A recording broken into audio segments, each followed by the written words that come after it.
Good afternoon, everyone, and good evening, wherever you might happen to be. And thank you for joining us for this lunchtime here webinar on Russian civil society in the time of COVID-19. My name is Alex Cooley. I'm the current director of the Harriman Institute at Columbia University, and on behalf of myself and my co-chair, Josh Tucker, who is director of the Jordan Center at NYU, we'd like to welcome you to this latest installment of the Russian Public Policy series that we jointly run with generous support from the Carnegie Corporation of New York. So those who have been with us before over the summer have known that we have switched our seminar series virtually, and the purpose of the seminar series is to bring expertise, both academic and professional expertise, in dialogue about current important issues that are happening in Russia, and also to field questions and encourage dialogue and debate. And of course, COVID has been at the center of everyone's world. A month ago, we had our first, or a little more than a month ago, our first COVID-related event on how this was impacting Russian politics. Today's topic builds on that, but also delves a little more specifically into the topic of Russian civil society and NGOs. It is no secret to this audience that Russian civil society has been facing substantial challenges and hurdles, whether it's the lack of funding, whether it's new restrictive laws, such as the foreign funding and undesirable organizations law. And yet, at the same time, we've seen real adaptive techniques used by Russian civil society and NGOs in response. So the purpose of today's session is to examine how NGOs have coped with the COVID crisis. On the one hand, we've seen the Russian state employ increasing measures of surveillance, technological kind of monitoring capabilities. We've seen, of course, real challenges at the ground level in coping with the outbreak, and different kinds of relationships between NGOs and local authorities and the federal government. And on the other hand, we still see a prominent role being played by the sector. So we have an incredible lineup today of academics and practitioners. I'm not going to introduce them. I'm going to turn things over now to my colleague, Josh, who will moderate the session and tell you a little bit more about everyone. Just in terms of the format today, we are on Zoom, we are on YouTube. We are going to ask each of our speakers to go about 8 to 10 minutes, and at about 1 o'clock, we'll start taking and fielding your questions. But again, thanks everyone, speakers, for joining us. Thank you at home. And Josh, the floor is yours. Okay, thanks so much, Alex, for the introduction, and thanks to our panelists for joining us today, and thanks for all of you for joining the Harriman Institute and the NYU Jordan Center for the Advanced Study of Russia for our latest installment of our New York City Russia Public Policy series. Our first speaker today will be Sarah Lindemann-Komorova, who began her career as a community development activist in 1992, using English classes for civic education at Novosibirsk University, and was a founder of the Siberian Civic Initiative Support Center, the Siberian network of NGO community development resource centers, the Regions Coalition, and the Russian Community School Movement. Currently, she's focused on research and writing, and her most recent piece is with co-author Deborah Javelin, Financing Russian Civil Society, and was published in Europe-Asia Studies in 2019. Sarah, take it away. We need you to unmute yourself. Well, good morning, good evening, wherever you are. I'm speaking to you from Novosibirsk, where it's 11 o'clock at night. And I want to thank the Harriman Institute and NYU for this opportunity to share my thoughts on this as with my colleagues that I'm excited to hear from. What I'm going to be doing is talking about NGO resource centers and how they've been responding to the COVID crisis. And what I'm going to be presenting to you is based on survey work that the resource centers have been doing, as well as interviews I conducted with 4 of them from St. Petersburg, Arkhangelsk, Novosibirsk, and Krasnoyarsk. The survey work was done by Charities Aid Foundation, also Garant. So this is really sort of the ground floor of what's going on. And I'm not going to give you a lot of numbers because I know you're going to get a lot of numbers from other people tonight. What I'm trying to do is to capture something that I think is a little bit more exciting than the numbers, because what I would say is this is the best of times and the worst of times. Now, the worst of times, everybody knows what we're talking about here. Obviously, there's been an enormous economic hit to the NGOs. The numbers confirm that. But the best of times, because, and I thought maybe it's the nature of the beast with NGOs, but you know, there have always been headwinds. It has never been an easy time. So they are really, I remember a great quote from a community foundation guy from a village in Perm Krai who said, you know, we just don't spend our energy trying to break through. We find ways to go around. So that's what this has been, sort of the ultimate challenge for the sector, and for, in particular, these resource centers, because everyone, government, business, is really looking for who can help. Nobody had any idea what to do. And they look around, and there were NGOs and there were resource centers available. So the word that I heard used most was talchok, push, that this was a real push for everybody. And what was interesting is that, and I think it was best expressed by Anna Orlova in St. Petersburg, who she said, it was useful stress. She said, it's ideologically very helpful because you can't work the old way and survive. It forced NGOs to think about how they work, their resources, and their management practices. So they really, you know, there was a little bit of stagnation sort of in terms of making that next move forward. This forced everybody. Marina Mikhailovna in Arkhangelsk said, if you are professional, flexible, not afraid of learning new things like IT, and competent, mission-driven, this is a great opportunity to grow in terms of partnership, visibility, and skills. You know, if you could solve a problem, you were going to be in demand. So for the first time, really, NGOs were in demand from everybody. CAF reported that most NGOs in their survey, it was the beginning of June, most NGOs saw positive aspects in the situation. What was positive? They had time to work on organizational development, strategic planning, reducing costs, enhancing fundraising. They had to start learning about how to do online fundraising, studying their target group needs, increase productivity. Quote, the majority of NGOs are optimistic about the future and want to plan new projects, new formats for service delivery, revise the essence of their work. This is sort of obviously because the biggest push came for NGOs in terms of their using of IT, because if you couldn't move online, you were not going to survive this. And again, it was the great challenge for the NGO resource centers to provide the kind of training and events and networking that could really help these NGOs become part of the solution.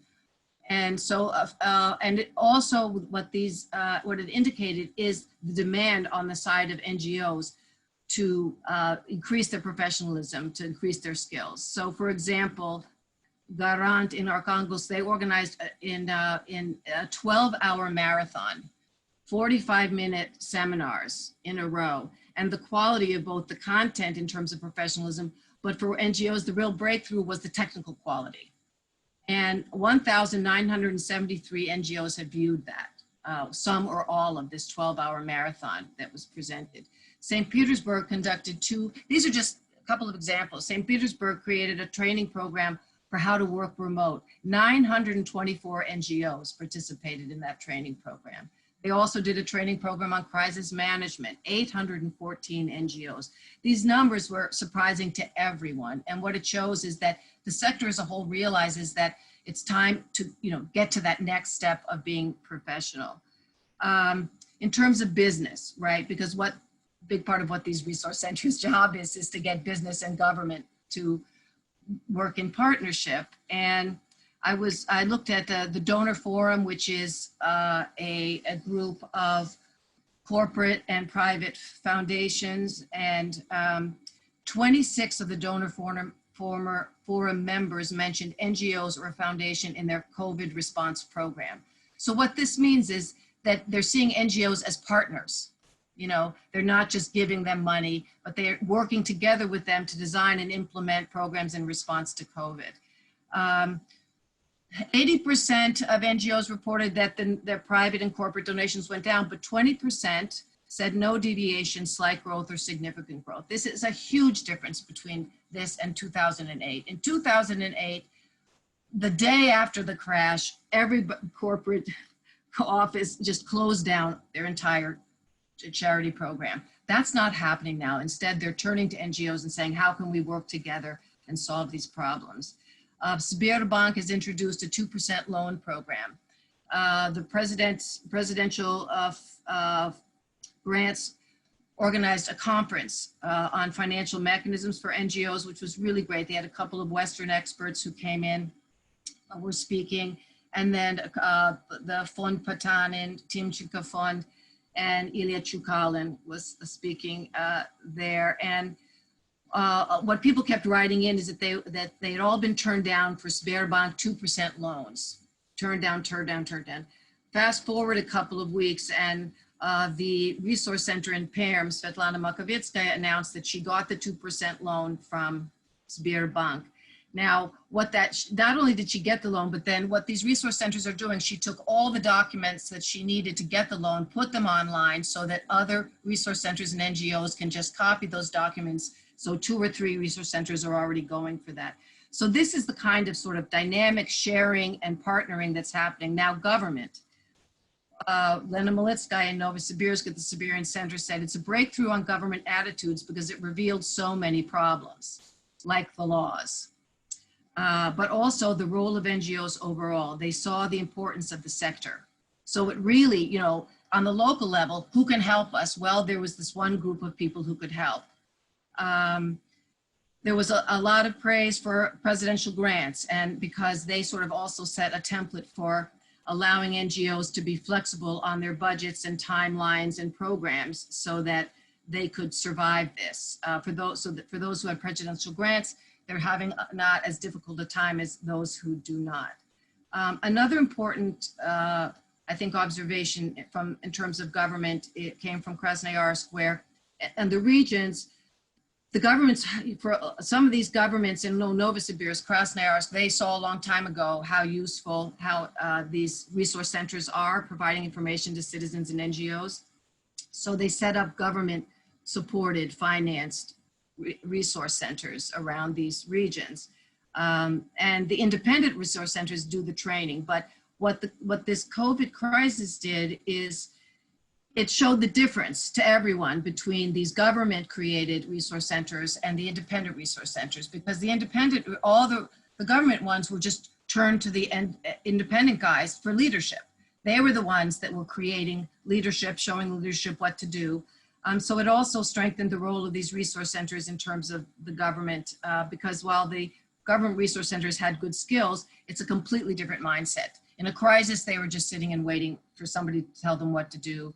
And this was really sort of showtime final exam for these NGO resource centers, and they really have come through. And what they're doing is using this sort of period now as a group nationally, because well, Lena certainly is a part of this. So it's really regional leaders, Moscow, St. Petersburg leaders, everybody has really strengthened these connections to address the concerns. What are the concerns? Government attitude. Why do we need to pay people? Everybody, again, this attitude about you should all be just volunteers, and no understanding that those volunteers require administrative effort. The sector is very rich and diverse with all kinds of people addressing a wider range of issues. Now donors are shifting mandates to support COVID, meaning social service providers. So it starts to look like the 2000s. Leaders are mobilizing so that they can talk to donors about this, because there's just too much focus on the social services aspect and not enough about sort of the wider range of NGOs. And worries about politicization. There's a lot of discussion, I'm sure Lena will talk about it. The idea of the NGO registry, because if you're on this registry, you get a lot of benefits now, tax breaks, etc. But one of the things that surfaced in the crisis is that the hardest hit NGOs are these fee for service. They operate a lot, they're registered as NGOs, but they operate a lot like small businesses. They mostly are in the fields of education, culture, and sports. A lot of what they did couldn't get moved online, and they didn't get in the registries because they survived on fee for services. Their clients have disappeared. They're not in the registry, so they can't get the benefits. So there's this whole sort of strong, important group of NGOs that is providing sort of ammunition now for this coalition, national coalition of resource centers to now start to get into, because they were able to respond so positively and effectively to the crisis, they sort of recognize this is their moment. They have a lot of power right now, and to start to push themselves further into that the ultimate goal, which is NGOs being an equal partner to government and business in creating, a democratic Russia. And so I think for these resource centers, and I was sent yesterday a thesis, a 5-point thesis on these points, how to address it, how to move forward, to push things forward. So the best of times, the worst of times, exciting. And nobody's getting enough sleep and everybody's sick of Zooming. Wonderful. Thank you so much, Sarah. I think nobody getting enough sleep and everybody sick of Zooming is the official motto of 2020 at this point for everyone. Our next speaker will be Andrey Semenov, who's a senior researcher at the Center for Comparative History and Politics at Perm State University in Russia, and an associate research scholar at the MacMillan Center at Yale University here in the US. He studies opposition and mobilization, civic and urban activism, electoral and subnational politics in Russia. His most recent research appeared in Social Movement Studies and Demokratizatsiya, the Journal of Social Policy Studies, and Sociological Studies journals. Andrey? Thanks, Josh. Thanks everyone for tuning in. I'll just set up my presentation, the slides to facilitate the communication. Yeah, everybody's sick of Zoom, but hopefully not today. Anyway, so before I start, I think two remarks I should tell you prior to my talk. One is that throughout my talk, I'm going to refer to interviews and fieldworks and polls. This work has been done with my colleague from the center, Vsevolod Vederson, and as usual, all the best ideas are from him, and all mistakes are mine. And the second remark is that I'm a political scientist, and meaning that approaching the subject like civil society implies that we usually inevitably refer to the nature of political regime and characterization of the political regime. I understand that not everyone likes to label current political situation in Russia as authoritarian or electoral authoritarian, but I think in some ways it helps us to think about, it gives us a necessary context to understand the development of the civil society in countries like Russia. So I try to be brief. I think my major argument collates nicely with what Sarah started to talk about. I'm going to talk about the organizational resilience, so the ability of the organizations to cope with the exogenous shocks and environmental changes. And one, I think, major point for those who study civil society in Russia is that over the last 2 decades, Russian civil society went through a series of crises, including 2006 legislative changes, the economic crisis in 2008, then the foreign agents law and the law on undesirable organization that Alex also mentioned. And I think I definitely agree with Sarah that it fostered to a certain extent the ability of the organizations, of the NGOs and civic initiatives to cope with this kind of crises. And in our studies, we have identified at least 3 major sources of this resilience. One is the organizational diversity within the field, the diversity of the resource flows, and the dense interactions within the communities or networks of civil society organizations. Just maybe to give you a context, back in the time when we studied the response to the foreign agents law, many our informants mentioned that the availability of different organizational forms allowed them to choose between different tactics and strategies. Some, for instance, preferred to go under the radar, meaning that they just liquidated the formal organization and continued their activity within the framework of the informal civic initiative or group. Others went professionalized and incorporated their civic initiatives into the legal entities. And I think this availability of these different templates and organizational forms is an important feature of the field, where you can switch between different modes of operation and adapt to the situation that surrounds you. The other thing is that also in our interviews with the informants, there was a continuing topic about the resource flows and the importance of having this diversity of the resource flows.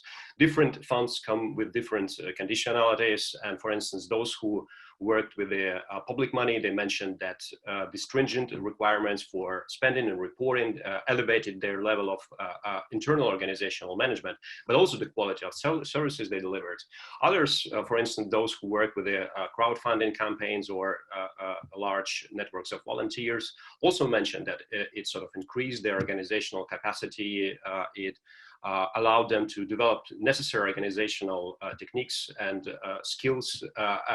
And there comes the third point. I think for those who study civil society in Russia, it's just astonishing, fascinating to observe the intensity of the interactions of the communication within the community. And here, the resource centers like Siberian Center or communication hubs like Agency for the Social Information, they play, I think, a major role in facilitating this kind of information flows, expertise, and knowledge that is necessary to adapt to the changing environment and situation. So in short, I would say I was not surprised that Russian civil society was quite ready for the pandemic when it struck in late March. Here are just a couple of examples, I think astonishing again examples of how this civil society organization responded to the crisis, fundraising money, organizing these service deliveries to the medics and social workers, but also to the most vulnerable groups, like, again, migrants and homeless people, elderly, etc. Some even expanded their operations, like Lana Zhurkina's Don Druze. And I think in a recent poll by CAF, also half of the out of 20 organizations surveyed reported that they also expanded their operations during the crisis. So again, to put it in a context, we can recall that in 2010, the Russian civil society was the first to respond to the wildfires. In 2012, there was a rapid response to the Krymsk disaster, to the flood in Krymsk. And again, this accumulated capacity, I think it's an important feature of the civil society. So maybe again, to sum up, I think it stems from this accumulated resilience, from the flexibility that the civil society organization can respond to these environmental changes. I think important thing about the NGOs is that they have a vast experience with maximizing an output from the limited resources they have. They are socialized in an environment, as Sarah mentioned, in the environment with a scarcity of resources, and then they can really make a difference out of any rebel or any volunteer that are in their networks. And maybe on the top of that, I think there are definitely signs of growing linkages with the citizens. Maybe to give you one piece of evidence here, this is a wonderful data coming from Mitya Oleshkovsky Нужна помощь, Need for Help initiative, the benchmarking NGOs. It's the monthly averages of private donations to the list of organizations that are included in this project. And you can see, I think, so the solid black line is the average across the types of organization. Of course, there is the variation. You can see that environmental organizations in green, there is this steady increase in the donations. For the social help, there is much more. There's much more volatility, but in general, I think what is astonishing, if you zoom in the last 3 months, March, April, May, there is no major drop in the private donations to the organization, meaning that society, I think in general, trusts the civil society organizations, NGOs, and is eager to donate money, is eager to support these organizations when time comes. But before I think we start feeling too optimistic, I think the flip side of the situation is that the organizational resilience is uneven across the field. Somewhere else we argued with Vsevolod that it depends on the organizational niches, but I'm not going to go there. I'll be happy to take maybe Q&As on that. I think maybe a more general point is that the state policy towards the preferential access to the public funds and the labeling organizations into like partners with the state and the foreign agents or whatever, into the sort of trustful organization versus distrustful. I think this it undermines essentially the sources of resilience. It reduces the organizational diversity and stimulates specific types of activity. And I think this is the flip side of the situation right now. Maybe again, to give you one piece of evidence from the interview with the informant back in 2015, one organization, Resource Center, when we discussed the public funding, the growth in public funding from presidential grants or from Ministry of Economic Development subsidies, the informant told us that, well, it's good to have public funds rising. It's definitely a good sign, but it's like a needle. It comes with a certain conditionalities, and for some organization, it means that other alternatives are sort of cut off. They are off the table, and you have to concentrate more on other things than your initial organizational purposes. So there is a danger in these kind of things. And maybe to sum up, my argument would be that after all, we see that over the last 2 decades in civil society, accumulated this impressive organizational knowledge and expertise that allowed to rapidly respond to COVID-19. Some says even better than the government did. So it allowed also to survive these hard times. But continuing etatization, if I were to put this word, coupled with this preferential access and labeling, I think this can undermine further or aggravate further the divisions within the field and undermine the same sources of resilience that make the civil society in Russia strong and growing. Thanks. Thank you so much, Andrey. Our next speaker is going to be Valerie Sperling, who's a professor of political science at Clark University. Her research interests lie largely at the intersection of Russian politics and gender studies. She's a co-author of Courting Gender.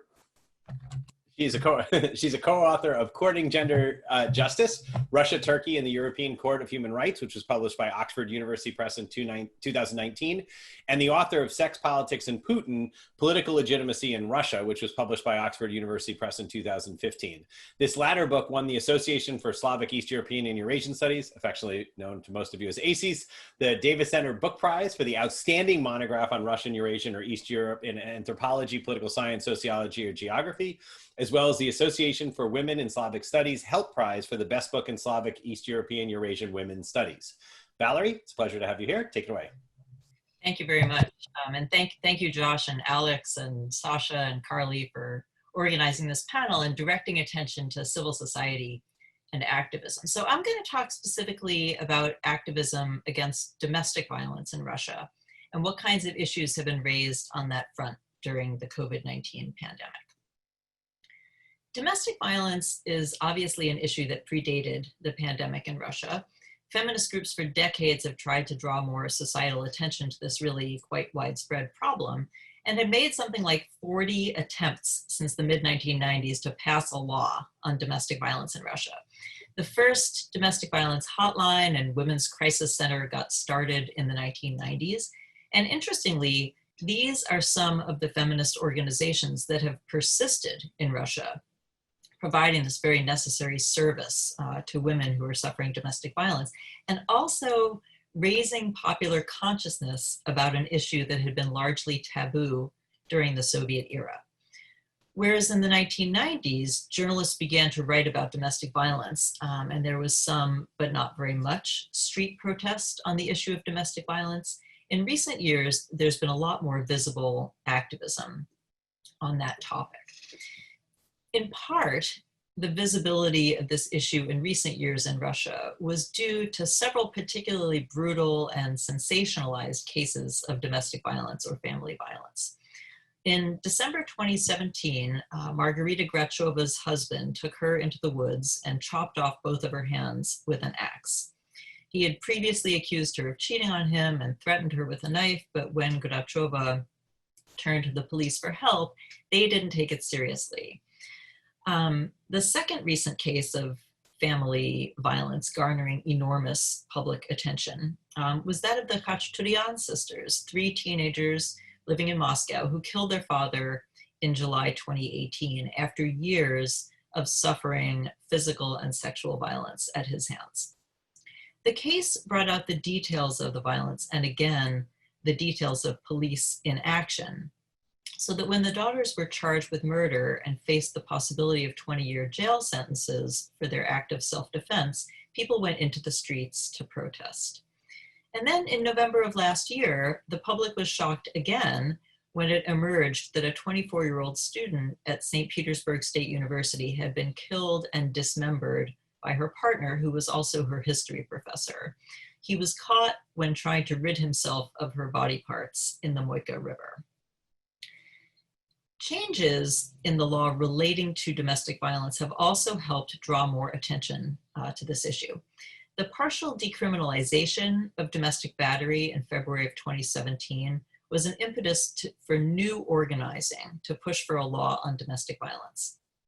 Making use of social media to spread the word, feminist activists like Alyona Popova mobilized people to support a law that would recognize domestic violence and establish protection orders, remedial courses for perpetrators, and statewide training for police on domestic violence issues.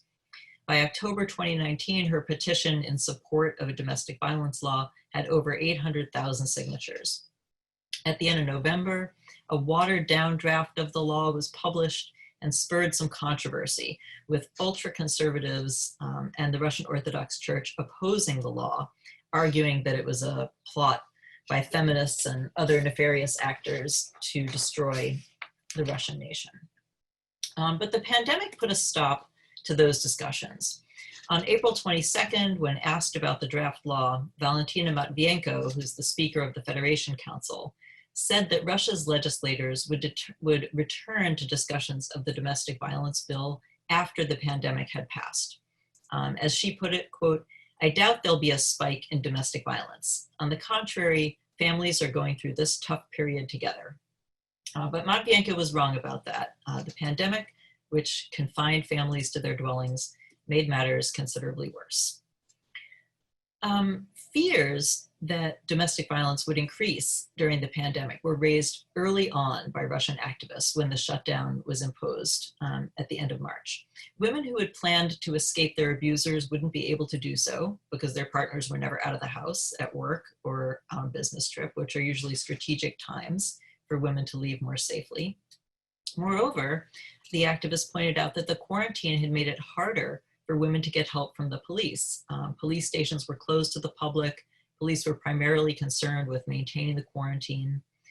On April 2nd, within days of lockdown, a group of 9 NGOs working with domestic violence victims wrote an open letter to the government with an urgent request to protect and support vulnerable people, including domestic violence victims.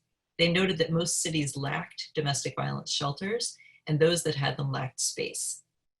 Oksana Pushkina, the Duma deputy who's been an ally on these issues, pointed out on March 30th that there were only about 15 state-run crisis centers for victims of domestic violence, and that many of these had closed due to the quarantine regulations.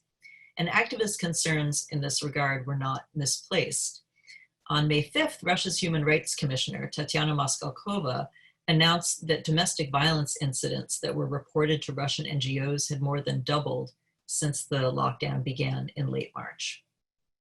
In response to this escalation, the Anna Center, Russia's only national hotline for victims of domestic violence, expanded their hours to accommodate the escalating numbers of calls.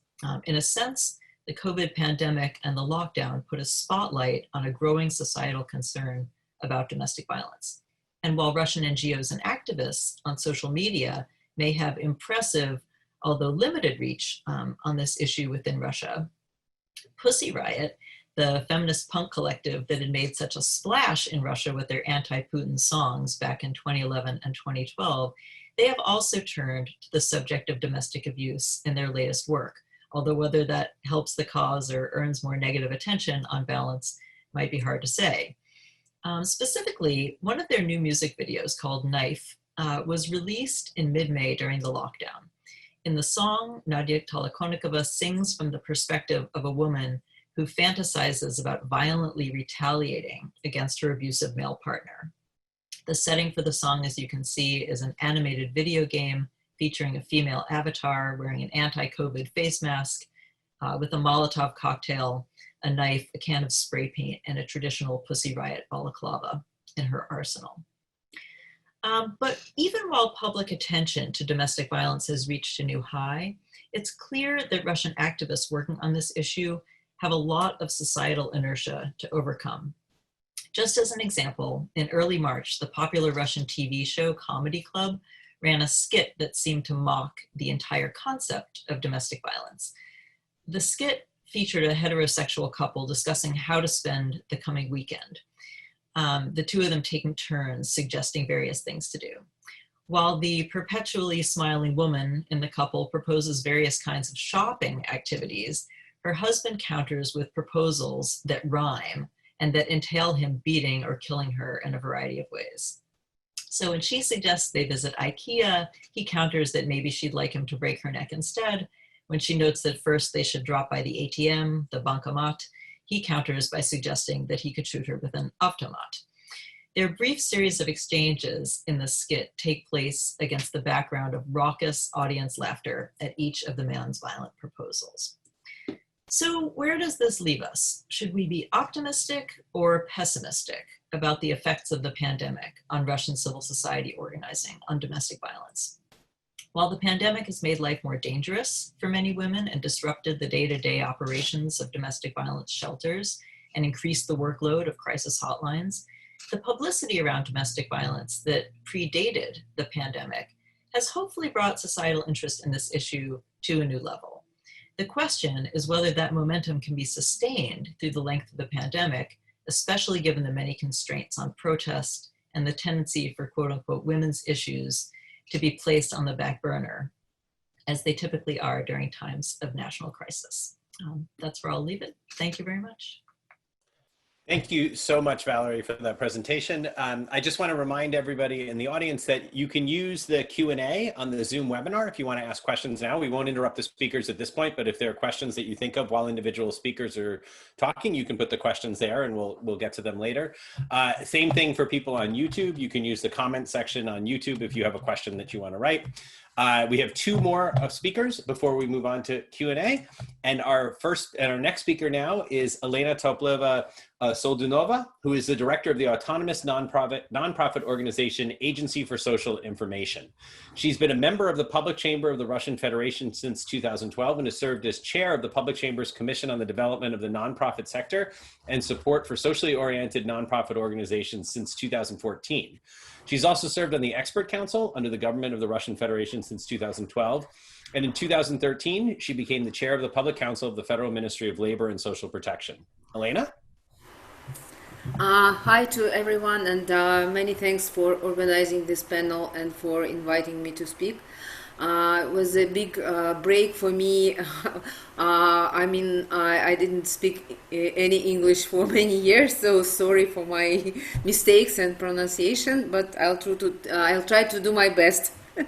I will speak about measures of support that were introduced by our Russian authorities just to support NGOs that were affected by pandemic, and how we managed to get these measures and to have them, because it was not easy. As Sarah and other colleagues mentioned, Russian NGOs immediately responded to the problems occurred in connection with the COVID pandemic and forced isolation, and they very just briefly transformed their activities. They started sewing masks, helping the elderly people and homeless people and other people in need, even doing things that they never did before. But they faced problems themselves, not all of them, but many of them, especially those who were providing services to people, that kind of services that could not be transformed to distant forms and online forms. also charitable foundations, those NGOs that provided trainings, sport trainings, cultural events, and other things that could not be transformed to online forms. And in the Agency for Social Information, we were covering on everyday basis all these new activities of NGOs and also problems that they are facing and that they were facing. Interestingly, that as also my colleague said, this time is really the worst of time and the best of time, because, for instance, for our agency, it was not a problem to just to change the form of our activity and change all things and make them in online format, on distant format, and even our website and our media became twice popular in this time of pandemic than before. Though we have 2 times more visitors of our website. Probably because we were trying to present all the acute information and about NGOs, about that they were doing, and also about the measures of support that were introduced to them. But in the public chamber, we also organized the hotline for NGOs, and on everyday basis we were getting dozens of emails, of letters from NGOs where they were telling us about their new activities and about their new problems. So we immediately understood that NGOs also have to get measures of support similar to those that were introduced to medium and small enterprises. Actually, after even several weeks of shutdown, the president announced measures of support to medium and small businesses, enterprises. Then in 2 other weeks, new measures of support, and so on and so forth. And so each time we were listening, to TV, to the media, and waiting when we hear about measures of support to NGOs, but there were no measures of support to our sector. And what we found out that while the sector now is familiar to all, officials, government officials, they all collaborate with NGOs, but in their eyes, it was not obvious for them. It occurred to be difficult to explain them why NGOs also need support from the government, because in their eyes this sector is supported by budget money that NGOs get from presidential fund as presidential grants, as grants from on regional and municipal level. But while yes, many NGOs really get this money, but not all of them, of course. And also, even those who get this money, many of them, they also get have other sources of financing, like donations from private donors, from corporates, and also fees from service provision. But it took us about a month to convince authorities in our country in necessity to help the sector, the NGOs. And finally, we managed to do this. And some of the measures of support even exceeded our expectations. For instance, during the last 20 years, the sector was just trying to convince authorities to provide income tax deduction for companies that donate funds to non-profits. Like that such a measure exists in many countries, but not in Russia. And now we managed to do this, while we even could not believe in this, but now we have this income tax deduction for companies. It's not like huge thing, but for the sector and for business as well is very important. And we have it now on a legislative level. We also now have exemptions for part of taxes and insurance premiums that NGOs, not all of them, but some of them that are now in special lists that are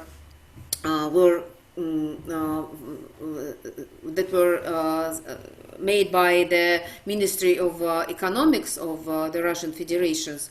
So those NGOs, they are exempted from these taxes and insurance premiums for the second quarter. And also, as Sarah mentioned, they can get subsidized loans. That means that they could try to get this 2% loan, but if in 12 months they still have the same level of employment in the organization, this loan just turns to be like a subsidy, like a grant. So you should not return it back to the bank. So many NGOs that are trying now to get this loan, but it's not so easy actually. But it's interesting that the process of affirming authorities to introduce these measures of support was very interesting, and I think it even actually I wish to sometimes to describe the whole process because it was something very unusual. Many different players came together just to get these measures in place, and I could hardly imagine this company playing together in one team just in any other circumstances, because I could just give some examples. So these players were Public Chamber of the Russian Federations, the State Duma, the Committee of the State Duma on cooperation with religious and public organizations, Council of the Federation, All Russia Popular Front, United Russia Party, Presidential Council for the Development of Civil Society and Human Rights, different NGO associations like All Together and Donors Forum and many others, just different private charitable foundations, and interestingly business associations. That for me it was actually just very important to know that business also remember about NGOs and presidential or just members of these business associations were the first people who raised this issue to authorities about the necessity to support NGOs, not only medium and small enterprises like it was implemented in the first days after this pandemic and shutdown. So after all these forces came together, and we were writing a lot of letters, we were organizing public hearings, we were just speaking to different authorities and doing a lot of different things. And while, for instance, I was feeling that I could not insist on some of the measures in the walls of Public Chamber, then I turned to, for instance, I don't know, All Russian Popular Front or State Duma, and they, in their turn, they also were trying to do their best to introduce these measures of support. So it was amazing example of cooperation between these very different players, and it's a good sign that all these players they really now understand the important role of non-profit organizations in Russia. That's for altogether we forced the authorities, the president and the government and they finally introduced those measures of NGO support that I believe will help many of them. Unfortunately, and in the end, I just wanted to add that while it was also very difficult to elaborate these measures, also because we found out that the whole sector is very badly described, that we don't have any good statistics about the sector. We don't know for sure how many people are employed in NGOs, what taxes different NGOs pay, how many NGOs work in different spheres. So we found out that we don't have these statistics, and that's why it was very difficult to show the government what kind of NGOs should be supported firstly. That's why probably it was not the best way that was chosen, because the government finally decided to support firstly those NGOs who get different types of this governmental support, because those NGOs are already kind of a little bit more transparent and understandable for governmental structures, while also all types of charitable foundations that were providing their reports to Ministry of Justice according to the law for the last 2 years, they also got all these measures of support, and those who provides different type of social and educational services. But there are some kinds of NGOs that unfortunately didn't get this support. Also, I think the main reason for this is not just somebody's just bad will, but it was just because of this less of data about NGO sector in Russia. Thank you. Thank you very much, Elena. Our final speaker will be Denise Volkov, who joined the Levada Center, an independent Moscow-based polling organization, as an analyst and head of the department in 2007.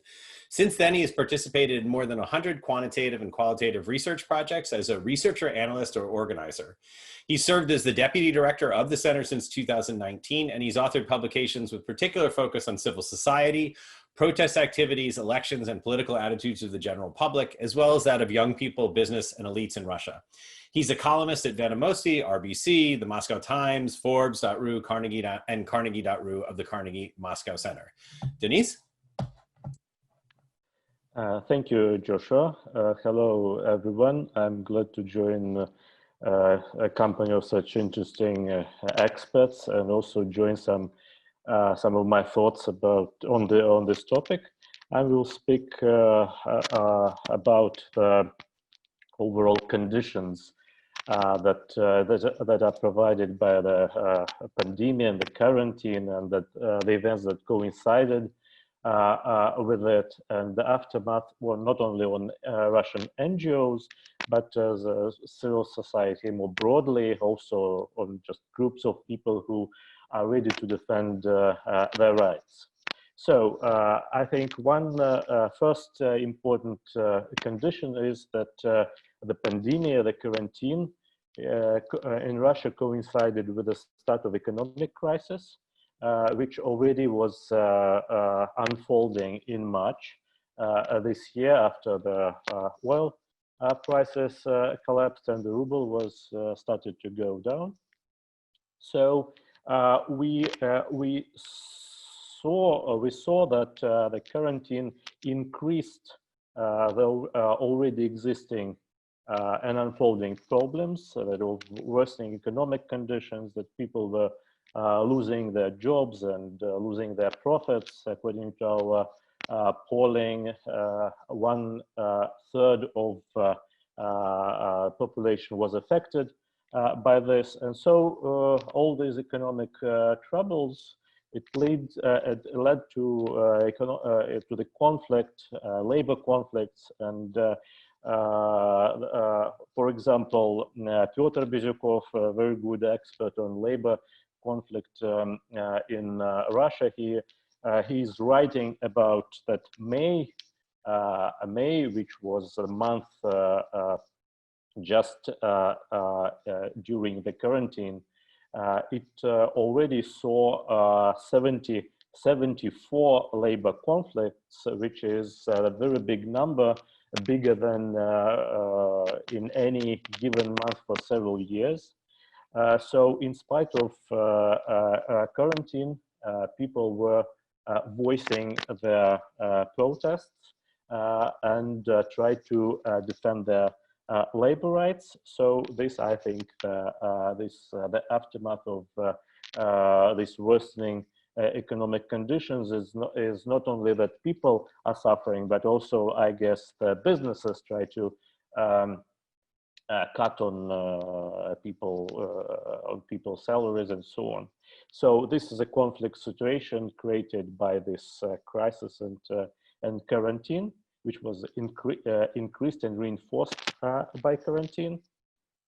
Also, we see that NGOs as organizations suffered, though I guess there is the list which Yelena was talking about, no, but not, of course, every organization in Russia, NGO organization is on this list, and some organization will suffer just the overall worsening economic conditions.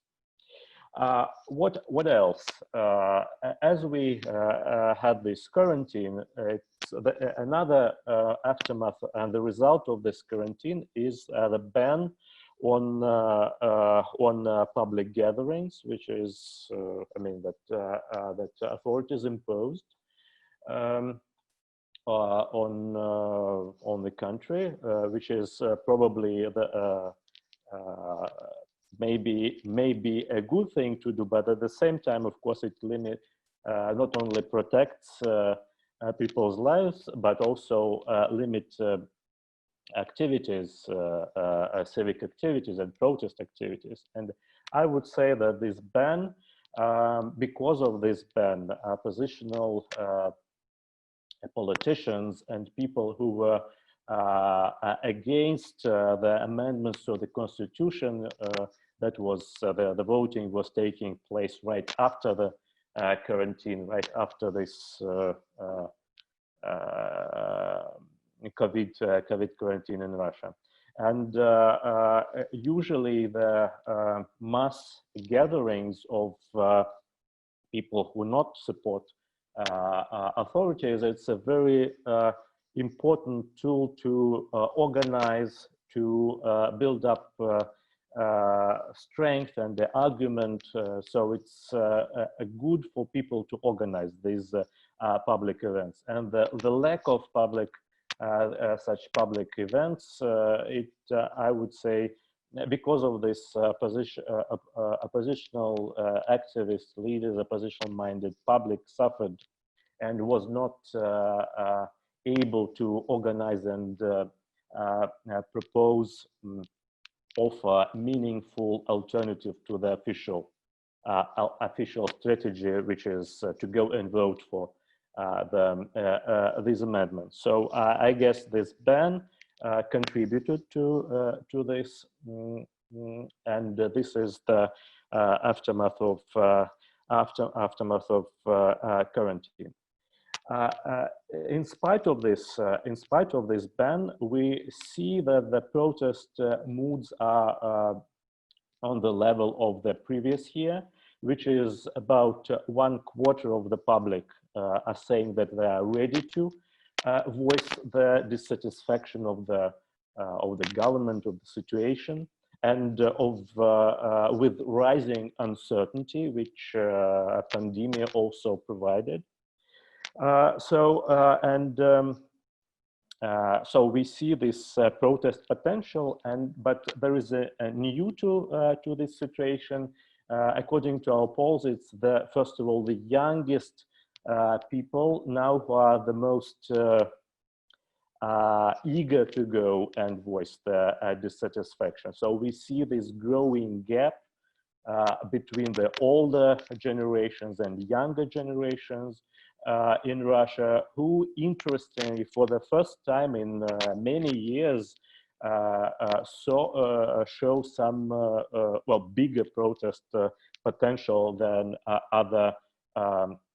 other generations. So this is a new problem. I'm not quite sure that it is connected directly to the COVID situation, but it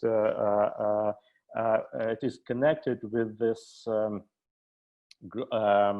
dissatisfaction with the authorities, which I think also the effect of the worsening economic conditions and also this political events, the changing of constitution. So this is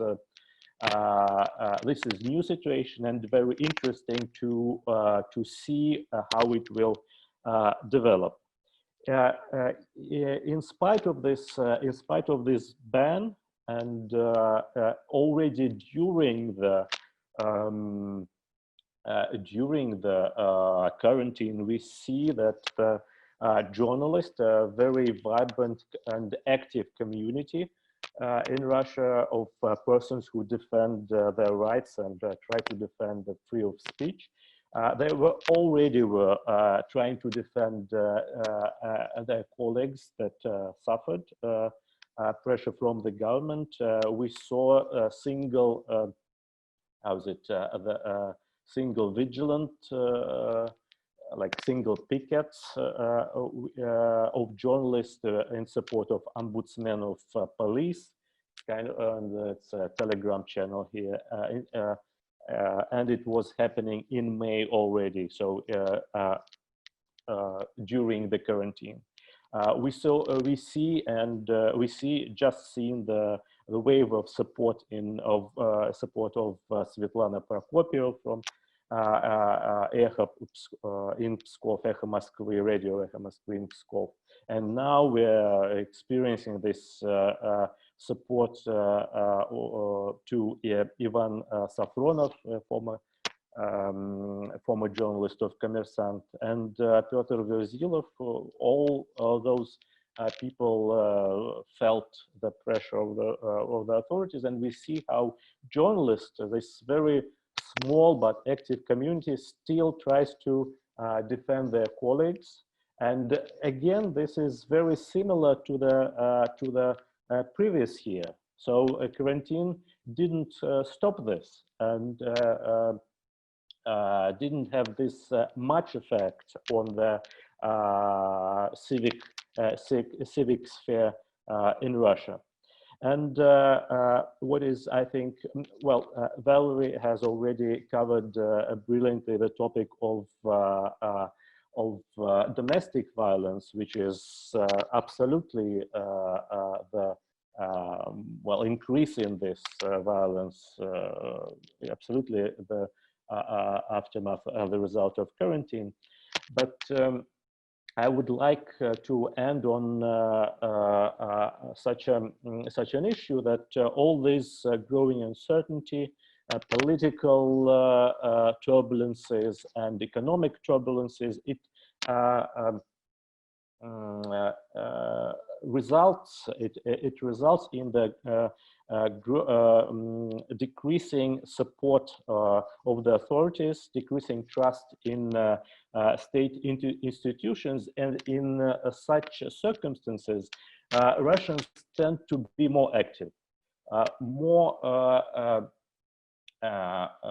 willing to defend their rights, in a sense that they already do not have by default trust in the authorities, and try to defend their rights and try to become active. So in this sense, I think this quarantine and the economic troubles because of economic crisis and quarantine, it will lead in the and longer prospect in a more active civil society, which is not limited to just to NGOs, but is more about broader groups of people who are ready to defend their rights and solve their problems together. Thank you. Wonderful. Thank you, Denise. And thanks to all of our, thank you to all of our panelists. We're going to turn to questions now, and I want to remind again people in the audience on the Zoom channel, you can use the Q&A to pose questions, and people who are on YouTube can use the comments on YouTube to pose questions. However, I want to give a special shout out at this moment to Sasha Spitalnik, who is the program administrator at the Jordan Center for the Advanced Study of Russia at NYU. And it was Sasha's idea to originally put this panel together when we were discussing planning for these New York City Russia public policy series, because she has actually just recently completed a senior thesis on the subject of Russian NGOs. And so she was eager to hear, and she's suggested many of the people who are here today, eager to hear from them. And so I'd like to pass and give Sasha the first question, and then I'll turn it over to Alex for the next one. Thank you so much, Josh. And thank you so much, everyone, for joining us today. This was an absolutely fascinating panel. I couldn't have imagined a better outcome for the event. Have a sort of large question that's made up of a few different questions. And so I thought that this would make it possible for multiple people to respond. So first, I wanted to ask, what do you believe that this period of growth and collaboration, as well as challenges, might mean for the relationship between NGOs and the public at large? I was wondering if this period, at the very least, has it brought more attention to socially oriented NGOs and their capacity to fill in the gaps in government social services? And in contrast, what organizations have been most negatively impacted by this period? And are there those who you believe won't be able to come back from this, or have connections between NGOs and resource centers, as well as government support or business support, assisted in supporting organizations like this? And in that question, I was thinking of organizations that might work with more marginalized groups, stigmatized groups such as the LGBTQ+ community, or people who inject drugs, for example, that are at risk of developing HIV or other diseases. So thank you very much. Looking forward to your answers.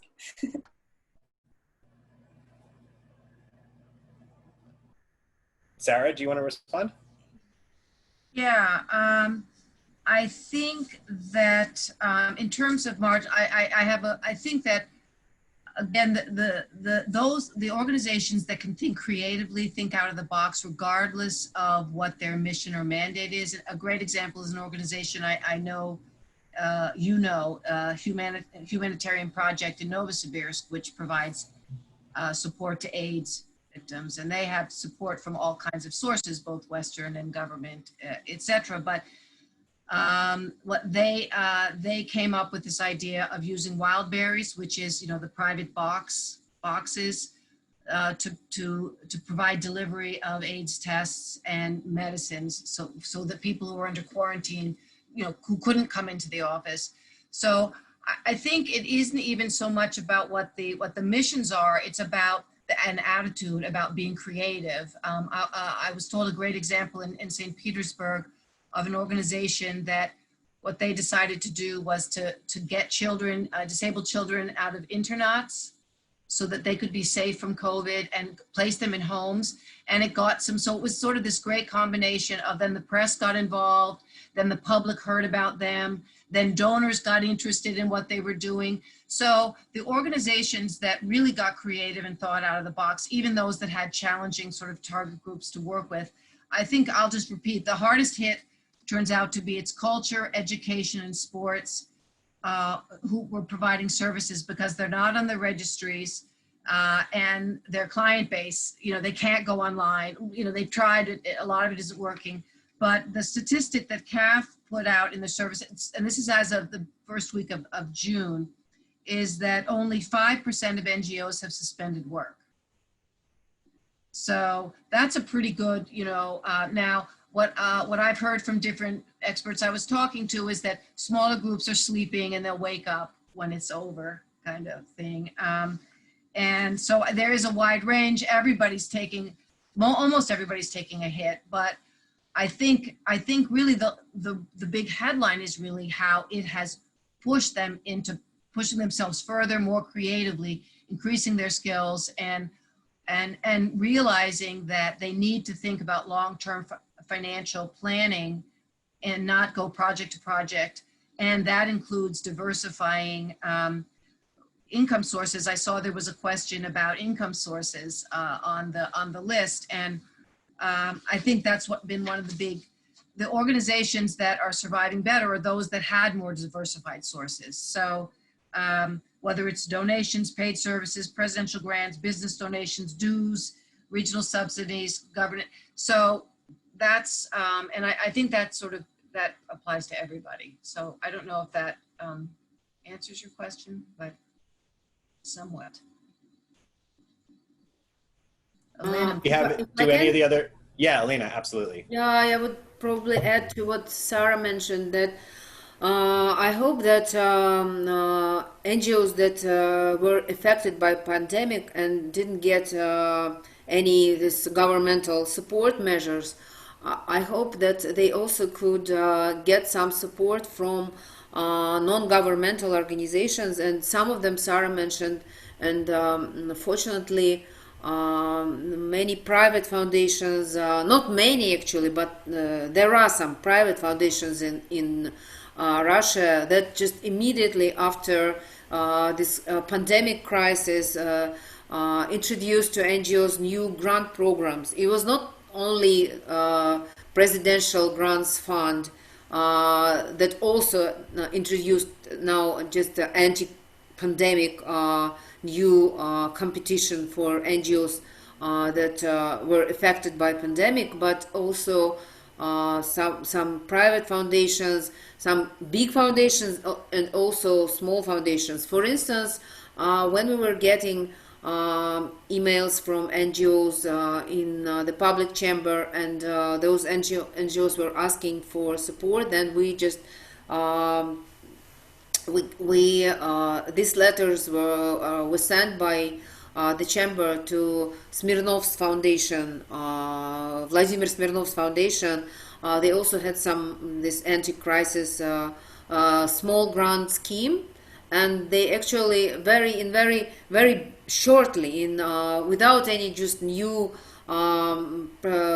process but in very brief period of time, they took decisions and supported many local small NGOs that suffered from pandemic.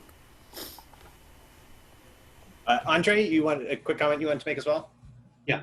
Thanks, Sasha, for the question. I think it's very relevant to the topic on the public. I think the connections with the public of the civil society, as I mentioned in my talk, I think it's the strongest ever. So we see it in the polls. Last year, CAF also conducted the survey where half of the respondents reported that they donated money, and the median donation was 3,000 rubles, which I think it's a very important achievement of the sector itself to establish these linkages with the citizens. But having said this, I think the easiest answer to a question about who's going to suffer the most, of course, I think in the long run, the strongest will survive. Those with the stronger political connections, those with the more diverse funding, those with much more expertise, and our approach, for instance, with Semenov is that those who has sort of limited access to the resources, and also has like less resources in general, they're going to suffer the most. LGBTQ, exactly, they're in this niche. Maybe environmental organizations as well are moving in that directions. And again, to put it in a context, out of, I think now the estimate is 200,000 NGOs in Russia, plus or minus, and only 30,000 are on the list of Ministry of Economic Development for the subsidies on this relief package, let's put it this way. So 30,000 out of 200,000, well, I think, yeah, the rest is, anyway, has to deal with the crisis in itself. So it's going to be some, if not extinction, but some decline in the activity in the long run, I would say.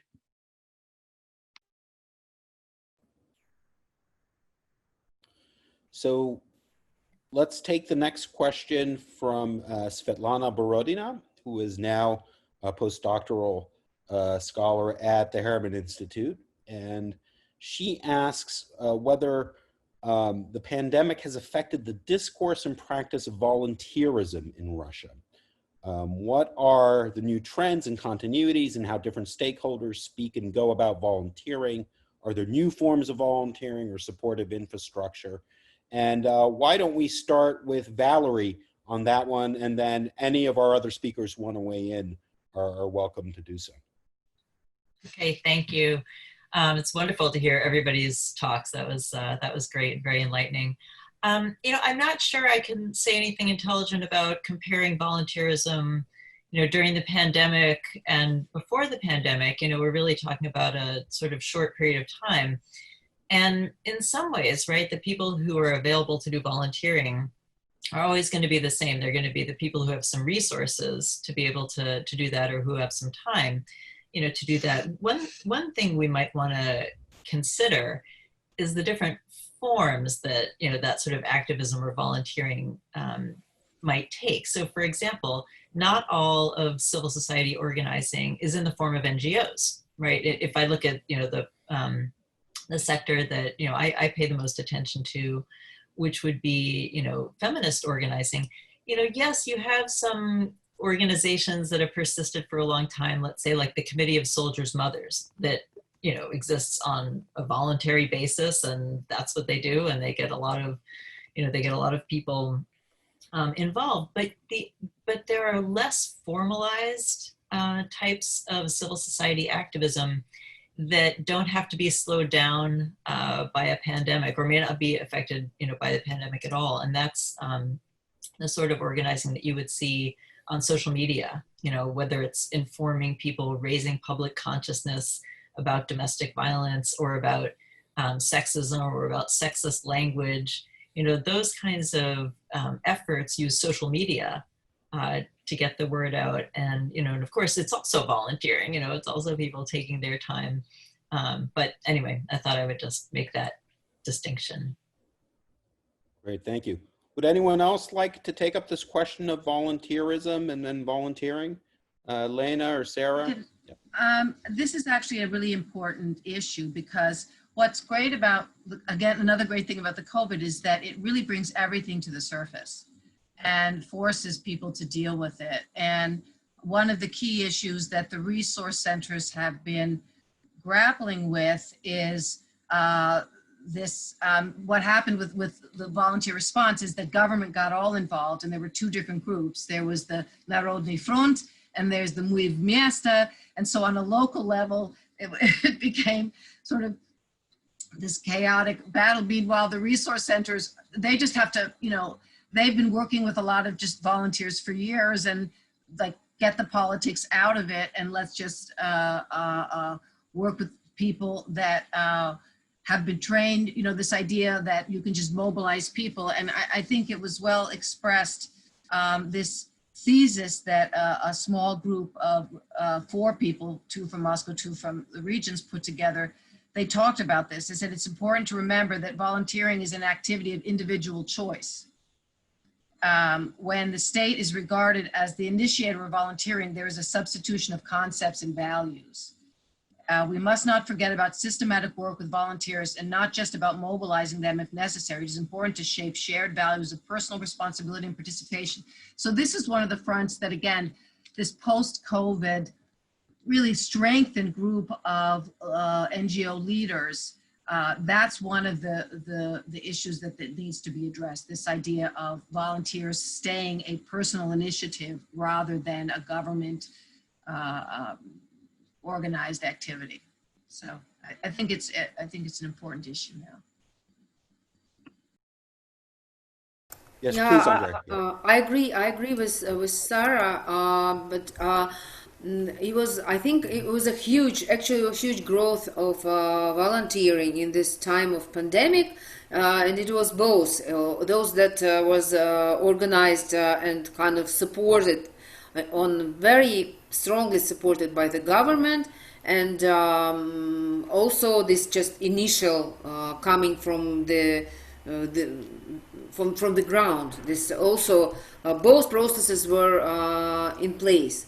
But just coming back to the previous question and also answering to this one, I would like to say that again, because of this complicated pandemic period, we had another good thing about volunteering and NGOs, that it was so many words about both phenomena, volunteerism and NGOs everywhere in the media. So every day we were just listening and watching, not only in social media, but on different TV channels, on newspapers, radio, everything.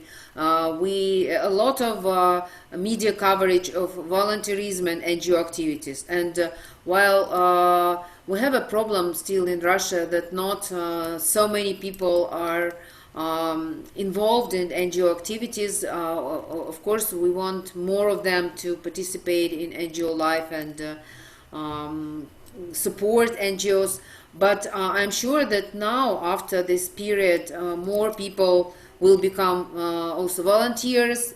Either they could either come to volunteerism through those NGOs that work with volunteers, or through this just half governmental structures that also support volunteerism. I think that both are just not bad, actually, and many people actually through this period, they just probably many of them, they for the first time in their life they understood NGO kind of roles and specifics, and I believe that they will now participate in NGO activities just more than before. Thank you, Lena. And Andrey, did you want to weigh in quickly? Yeah, just quickly, maybe it's my bias again, political science bias, but I also see the same tendency in the volunteering sector that the state is increasing. Well, it's regulating the sector increasingly. And if you read the transcript of Vladimir Putin's meeting with this, we're all together, action, whatever, like this network, it's very patronizing. It's very sort of approaching it from above and saying that, well, okay, we've got funds. And on that meeting, he announced for the first time he announced the package, the relief package that we are talking about. So I would say, like, in terms of discourse, I'm not a specialist on discourse, but for me, the reading of this transcript was like, yeah, the state is just increasingly patronizing of the sector. And it also, again, dissects different types of volunteering, state-supported versus independent. I would just imagine that nobody invited over the info activists or volunteers to this meeting, even though they're also great and they also tackle the crucial issues of pandemic. So, yeah. All right, I'm going to try to combine three questions because we're already starting to get a little short on time. We have two from anonymous attendees and one from Joseph Bradley, but there seems to be some hunger among the audience for a little more information and detail about NGOs in Russia. And so one of the questions had to do with the distribution across the country. When we're having this discussion here about NGOs, everything you've been talking about, best of times, worst of times, is there, like so many other things in the Russian context, a real distinction between what's happening in Moscow and St. Petersburg and the rest of the country, or is this not that particular type of case? There's also a question about funding. One of the things that seemed most pertinent to me, the sort of biggest tension in listening across multiple talks and listening to everyone today, was this tension between, it's fantastic that the Russian state is providing funding to support NGOs in this time of COVID. And it's also a bit terrifying that the Russian state is providing funding to support NGOs because of all the conditions that this comes with. So there was a question about sort of alternatives to funding from the state, and what are the viable alternatives? Now, we just got a couple statistics mentioned about people giving donations, but there was some interest in hearing a little bit more. If you're not going to take money from the state, where are you getting money from?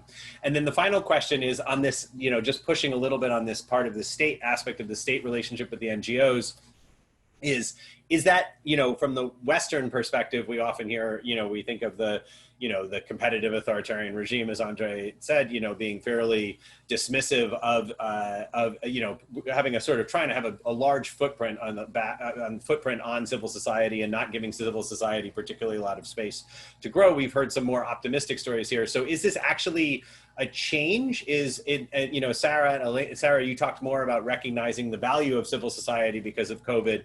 Is this also being reflected in the government sort of re-envisioning its relationship with civil society to give it a little bit more space than it's had recently? Or is this just sort of yes, it's a marriage of convenience, but no, and not a fundamental rethinking of the relationship between civil society and the state in Russia? So a lot to chew on there, but that combined a bunch of questions. So I leave that open for anyone who would like to answer that first.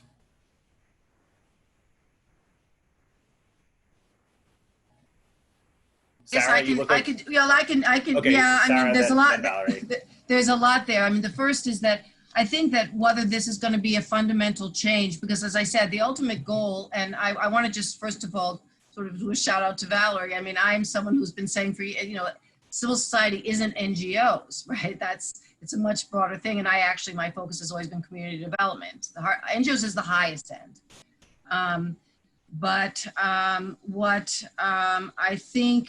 What I think is that in terms of NGOs, I think that they realize now that they've gotten all, sort of this power and attention, visibility, power and attention.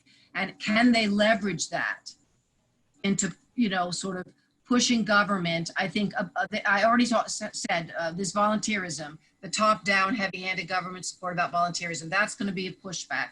Another pushback is going to be about the registry, that it's hurting Russian society that the registry isn't broader. When you make a requirement be that they had to have gotten government funding, that's cutting out too many organizations that now, because of the pandemic, it's clear you need the culture, the educational, the sports NGOs that have been independently. So I think it's really up to the NGOs. And what I'm hearing from talking to these leaders is an astonishingly exciting group of top-level professionals at the top of their game who have knowledge and skills and that are thinking in really smart strategic ways about how to pull this forward.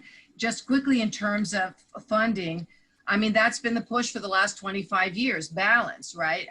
I don't look at government funding as such a bugaboo because I started my career here with 2 million US taxpayer dollars. So, you know, and it was loaded with requirements and loaded with reporting. Lena knows all about it. So, you know, you had to do certain things. They didn't want to support certain. So there's nothing, you know, I'm not seeing anything that's, the presidential grants are much broader than what, you know, Western international funding was willing or interested in supporting. And their mandate got smaller and smaller, as we know. I mean, so that sort of community development and research centers were getting squeezed out and it was all going over to another direction. So the push has always been to diversify because, you know, really 25 years ago, there was zero government support given in open competition to NGOs. There was zero corporate business funding, zero. Here we are 25 years later, and I'll just give you the statistics from St. Petersburg, the wonderful resource center there. Now it's St. Petersburg. 42% of the NGOs get money from donations, 33% from paid services, 32.3% presidential grants, 30.8% business donations, 17.9% dues and founder contributions, 16.2% regional subsidies, 6.8% grants from other Russian and international foundations. So really, the majority are not getting government support, but it is part of that mix. And the big push that COVID introduced, as I said, is training on, you know, online fundraising. And when we talk about regional differences, the regions were twice as badly hit in terms of donate. The region's much more complicated on every parameter. Fundraising, business out in the regions, local business, they still don't get it. So there is a big difference between Moscow and Petersburg and the regions. And the stats from CAF was that the regions' donations went down, you know, twice as much as they did in the federal centers. Valerie? I would just follow up on what Sarah said, thinking about, you know, the types of funding and the sources of support going back, you know, 25 years ago, indeed. So there's no state funding. There was foreign funding, right? As Sarah alluded to for NGOs. And another thing that there wasn't back then, 25 years ago, was really any way for individuals to donate to causes that they were interested in, right? To NGOs or causes they wanted to support. That to me is the biggest change, probably because most of the organizations, you know, that I study aren't getting government grants, you know, they're sort of not really in that mix, but they can get individual donations now. And so crowdsourcing has become, I think, a really important way to support civil society organizations in Russia, especially as foreign funding has kind of departed from the country in many ways. And also there's the whole foreign agent problem now, where organizations may not want to get foreign funding because of those restrictions. So I would just highlight the fact that now anybody who has a smartphone, can make a donation to a civil society organization, and that's just an enormous change. Andrey? Yeah, just quickly on the regional density of organizations and maybe on funding. So there is a statistics of the Ministry for Justice on that, but it's messy. So we're just currently working on that. And I also checked yesterday the numbers for the regions. So Ministry of Economic Development, they have numbers for the regions. And just, out of my head, it seems like, of course, the majority of the organizations that the NGOs, civil society organizations that exist, they're concentrating enormously in large urban hubs like Moscow, St. Petersburg, Yekaterinburg, Perm, Kazan, Novosibirsk. So it's, when we are talking about the civil society development, it's mostly concentrated, of course, in a major urban hubs. So without any correlations or statistics, I can just, I can give it out of my head. And the ethnic republics, for instance, they are the lowest sort of bound of this organizational density of NGOs. So in Chechnya or Kabardino-Balkaria, there is almost nothing. Those who are on the lists of ministry in this package, they're almost non-existent there, which is, I think, a problem because it also creates the inequalities on the regional scale.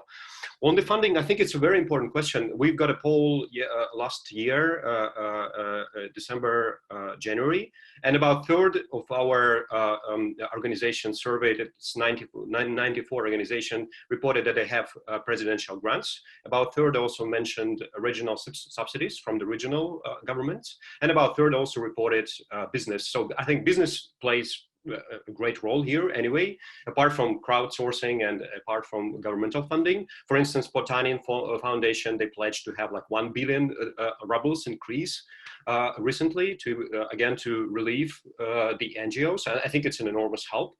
But again, I think coming back to the regional dimension, yes, it's important, to have the affluent region that where the businesses are located to support this channeling of the funds. So it again comes down to the question of inequalities and the sort of uneven distribution of these risks and benefits in the sector, especially wise. Great. So now I'd like to bring Denise into the conversation to address a question from Ann Cooper, who writes, the constitutional vote was only a few days ago, but do you think that the outcome of that vote will lead to new Kremlin actions against journalists and possibly to civil society groups that work on human rights and other sensitive issues? And if the quarantine does lead to more active society, do you think that independent journalism should receive more active support? For example, you note that journalists have participated in individual pickets to support arrested journalists such as Ivan Safronov. Would you expect to see more non-journalists join in these protests? So let's start with Denise, and then anyone else who'd like to weigh in on this issue. And this is a 10-minute warning, so we'd like to get one more question in after this. Thanks. Thank you. Maybe also a couple of figures on previous question. That, well, in NGOs in Russia, it's only about a couple of % of population work, so only about 2%. But if we look at broader outside of NGOs, it's about 5-7% who are engaged in volunteering. It's already not so situated not only in the biggest cities, of course. And when we look at people coming together in solving problems, it's already 13%, so much more. And about 20% who donated something for kind of a good cause. So it's kind of a, well, we have bear it in mind, different dimension of this civil society. Answering this question, I think it's, of course, very speculative on my side, but in a sense, maybe this voting on constitutional amendments, it's somehow right after it, we saw a series of arrests of activists. So maybe it's also kind of a feeling that the regime is stable, that the regime can go on pressuring its the people who are not going in line with it. So maybe this into this growing pressure. But already before it, we saw several cases of pressure on the institutional level, on the freedom of speech, on the newspapers, Vedomosti being one of the fresh victim of this pressure. Again, it is not connected with quarantine or constitutional amendments, but it's overall very long process of pressuring on civil society. But at the same point, we also see the resilience of those journalists who come up with new projects such as Medusa and the Bell and so on. But the problem is that the audience of these media, they're growing smaller. But at the same time, again, the internet provides more sphere for criticism and access to the free media. But breaking the existing media with the existing audiences, it harms the cause of free speech in Russia. But again, the process is much more difficult and much more well, several dimensions of this, not only one direction in which the situation is developing. Anyone else like to weigh in on this? Question of journalism? Okay, so Josh, why don't you ask the final question and close the session today?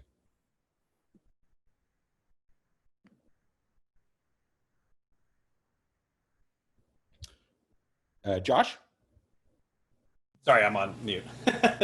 We had a couple of questions having to do with environmental NGOs and environmentalist movements in civil society. So Maria Sidorkina asked, Andrey and others, if you can speak to this, you mentioned the thick collaboration and knowledge sharing between NGOs is a key feature of the sector in Russia. Some areas of civic NGO work, including environmental issues, urban development, are typically also issues for local political activists, turning parks into corporate land or building churches in green zones. Have you observed the sort of more rigid social boundaries? Have you observed sort of boundaries between the social and political activists, or are they getting sort of more thickly intertwined between them? And then there was some question, there was this sort of also question about what has the pandemic in particular done in terms of the ability for sort of civil society in the environmental sector, which has been getting a lot more attention in Russia in recent years. Has that been unduly harmed? Is there anything different about the environmental sector from others? So I don't know, Andrey, maybe you want to kick it off, and then anyone else who's interested in speaking to these questions.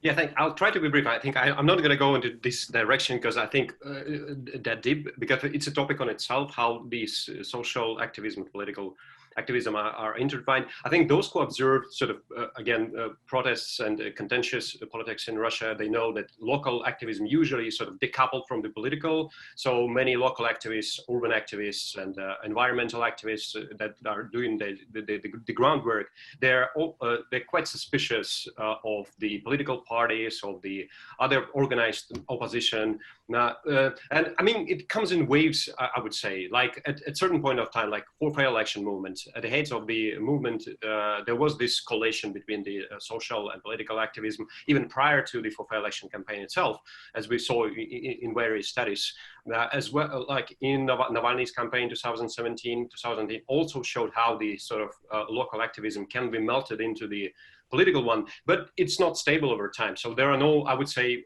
my impression is that there is still this divide between the political and social activism. More recently in Moscow, this building construction of Yugo-Vostochная Horda also shows that, well, there are some local council members, for instance, eager to help, but there is still suspicion on behalf of the local residents to work with these politicians, and there is suspicion about their intentions, for good, of course, given our experience. But you know, I think it's changes. It's not stable, but the boundaries are still there, I would say.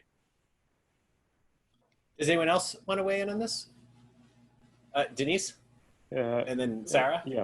Well, my feeling is that environmental issues are among the most appealing to the public because it's very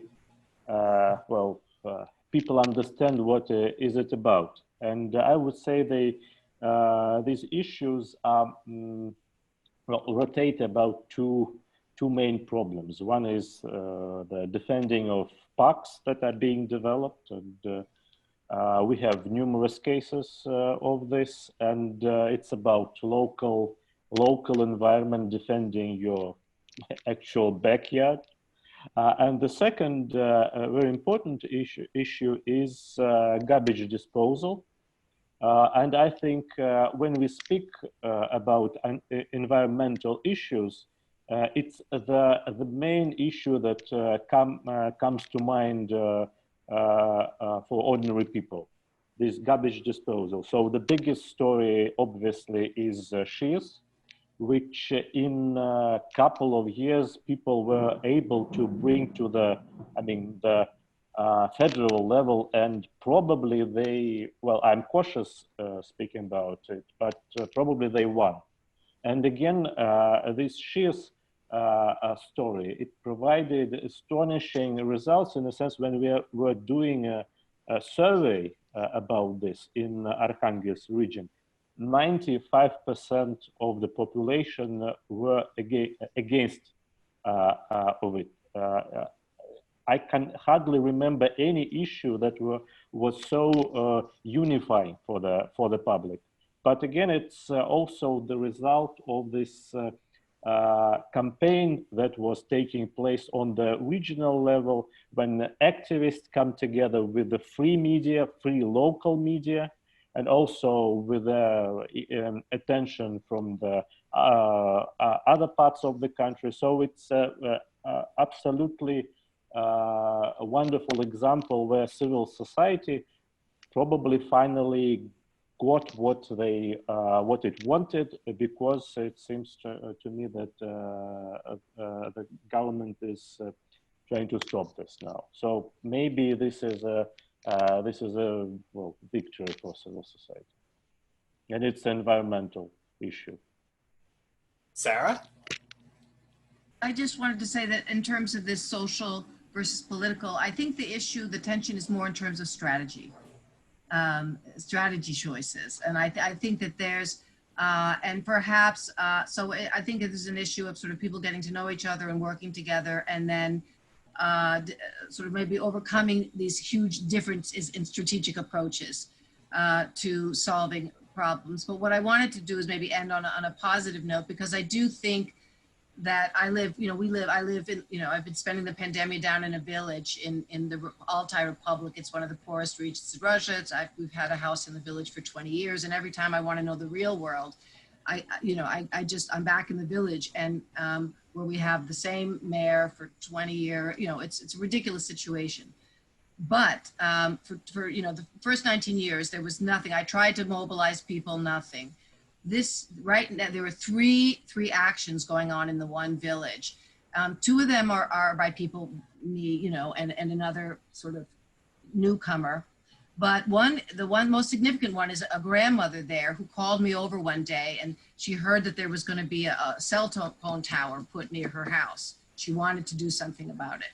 And I thought that, you're always looking for the green shoots. And when all of a sudden, and I said, well, get out there. We're not going to win, but go out and in 3 hours, she had 54 signatures. She's like, some people were scared to sign. But I said, we're going to submit it because they got to know that now there's a garbage protest going on. Another group of people are doing, this is on the village level in one of the poorest regions in the country. This change is happening amongst babushkas and local people who are less scared and willing. And that's why the resource centers, it's important that when you have people accessible who can give them the training and the skills and knowledge they need to be effective, so that they can start to have more wins like they had in Arkhangelsk. Elena or Valerie, would you guys like to make a final comment? Yeah. No. Just a few words about environmental NGOs. Just a few examples of their work during this pandemic period. They also were very active, and some of our environmental groups, they were providing trainings on how to deal with this a lot of additional waste, you know, connected with this pandemic, these gloves and masks and everything. So they were providing trainings, they were just educating people on how to deal with this new type of waste, tons of waste. And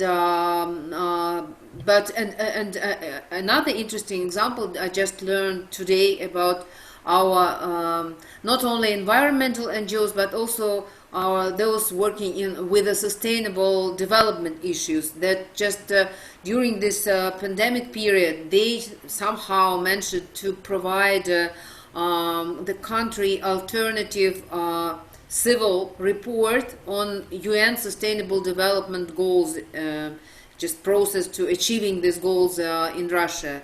So now we have two reports, like in many other countries, this official report and this alternative civic report, which actually is a huge work that was provided by this civil society players working in our country. Thanks. Great. Well, before I thank the panelists and thank all of you for being here today, I want to just give a shout out. We normally end this series with the end of the semester, but this year, given our unique circumstance, we've continued it through the summer, and we're going to have one more session this summer, which will be on July 31st.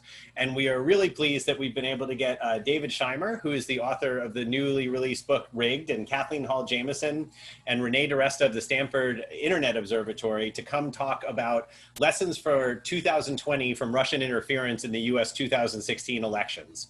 So it's a great panel that we've got together. This is going to be Friday, July 31st. It'll be at this same time at noon, so we can get people in Moscow in the evening and we can get people on the West Coast in the morning. But if you want to mark that down on your calendars now, that'll be the last New York City Russia public policy event before we start up strong again in the fall, and will of course be virtual and live streamed and on Zoom.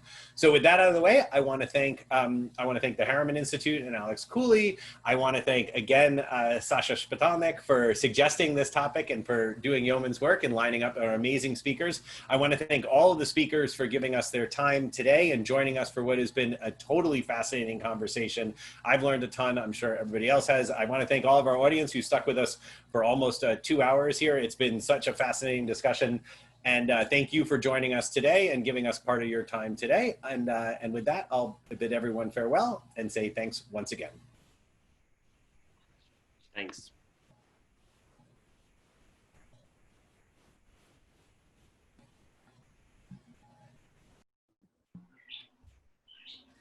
Okay, I'm just going to stop our YouTube stream in a minute, just so you know people on Zoom can still hear us. And we just want to ask the panelists to stick around for a minute for us to get a virtual photo of all of you together.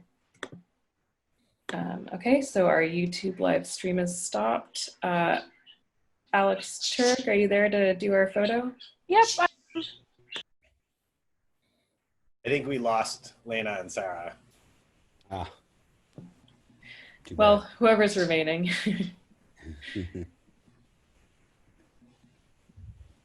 I did manage to take one before they left of everyone waving, so I can patch something together. Thank you so much, everyone. Good. Yeah. Okay, great. All right, so we're free to go? Okay, Yep. thanks, guys. Yeah. Thank you. All right, Thank thanks you, so much Valerie. again. Thank you, Andrey. Thank you, Denise. Take care. Thanks. Josh, Very nice. Harley, Sasha. It was fantastic. Yeah, this was just really great. good. Thank you. All right, thanks everybody. Take care. Bye-bye. Bye.